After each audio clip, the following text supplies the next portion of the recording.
So, off balance sheet.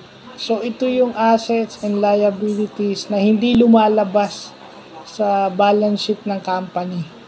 Alam naman natin yung balance sheet, isa sa mga accounting books o accounting tools ng isang kumpanya. So, pag nakalagay ito sa off balance sheet, hindi ito nakatala o nakalista sa balance sheet mo.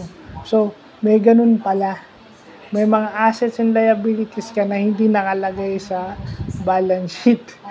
So, assets and liabilities pa rin yun ng companies pero hindi nakalagay sa balance sheet mo. So, in a way, pag hindi nakalagay doon, parang hindi legal. Kasi hindi mo inilagay sa balance sheet. So, yun. Review na tayo ng ating accounting terms ngayong araw.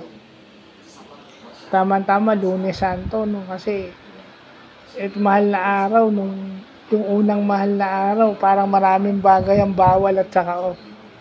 So, sa business, meron palang hindi na ilalagay sa mga ganyan.